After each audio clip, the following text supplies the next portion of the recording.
Hello, and welcome to another Python tutorial for beginners. In this tutorial, I'm going to show you how to make your first program in Python, and I'm going to show you some basic syntax. So first, the first program that most coders and programmers write when they're new to a language is a simple hello world program, where the program outputs hello world. To do that, we're going to use the print function. To output, we use print. And so when we use print, it outputs whatever is inside the parentheses. So if we want to print hello world, we're going to type hello world inside quotation marks. And when we run this program, it'll output hello world, as you can see here. All right, next I'm going to show you commenting. And so comments are used to make code readable and understandable. And they can be used to explain code to people who might not understand it. So I'm going to use the print function again to type hello world again. All right, and I'm going to add a comment to make this understandable. And so to add a comment, we use the hash symbol. And we can type this line of code prints hello world. And so whatever comes after this hash, the Python interpreter, it ignores it. So it just skips that, whatever comes after that on that line. And to add multi-line comments, there's no syntax for creating multi-line comments. You can only use the hash symbol to write a comment. Comment. But another way to do it is creating a string, which I'm going to explain strings later, but the string is in quotes. So to make a multi-line string, you use 3 quotes for each, at the beginning and at the end. So you can write this is a multi-line string or a comment. And Python ignores variables that are not, it ignores values that are not assigned to a variable. It ignores strings that are not assigned to a variable.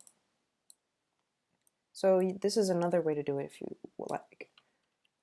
Next, I'm going to show you indentation. I'm going to be covering some basic syntax. And syntax is like a set of rules that are present in a programming language.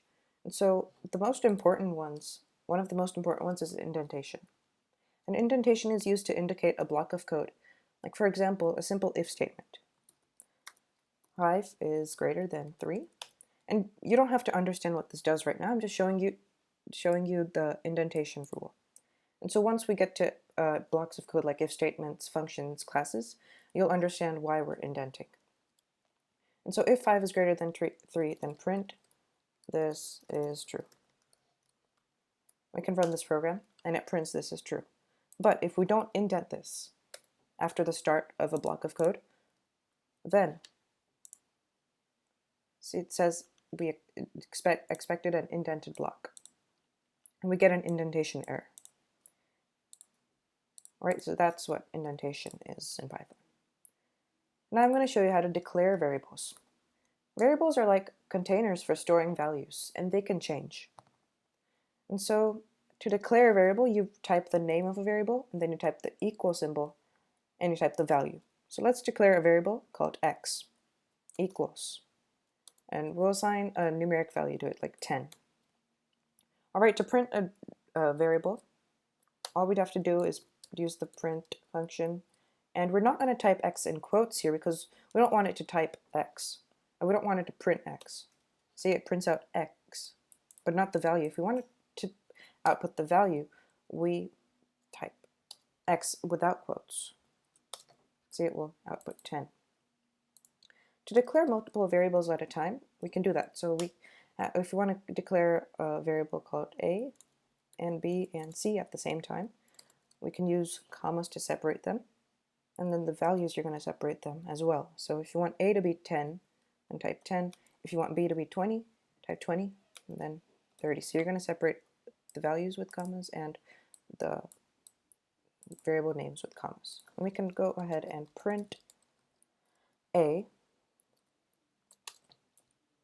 It's 10. Oh yeah, this is printing x too. Let me just comment that part. See, it's printing 10. We can print b. You get the idea, it's 20. And you can also, if you want to declare variables that are the same, like if you want A and B to be equal to 10, you can do A equals B equals 20. All right, so we can print B, and we can print A, and they're both 20. To get the type of a variable, we can also use the type function. If we want to find out the type of A, we can use the type function and type A in the parentheses. And see, it prints as an int. We're going to print the type of A. See, it's an integer. So over the next few videos, I'm going to be covering these data types, the most common ones, and I think the ones that are the most important. Numeric data, which is integers, floats, and complex numbers. Complex numbers are not that important, but I'll be covering them, and so if you don't have an understanding of what complex numbers are, you can just skip that part of the numeric data type video. Strings, I'll be covering strings, lists, sets, tuples, booleans, and dictionaries. So after we covered the data types in this tutorial series, we'll be going to more complex things, but first we're going to get a deep understanding of each of them. Alright, so variable names can be short, like x equals 10, or they can be descriptive, if you want to say age, for example, or car name equals Ford. We can have descriptive names, but there are also rules that apply to variables.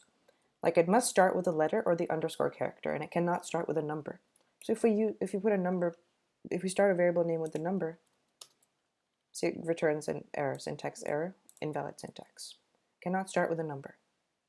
Can only contain alphabets, numbers, and underscores. So you can put an underscore here if you want it to look like separate words. Car name. You can also start with the underscore character. And variable names are also case sensitive, so if we did car name like with a capital C, or all lowercase, or all uppercase, those would be 3 different variables, not the same. Alright, so that's it for basic Python syntax. I hope you learned how to write your first program and declare variables. If you have any questions or comments, please comment below, and I'll read them as soon as I can. And please like and subscribe to my channel, and thanks for watching.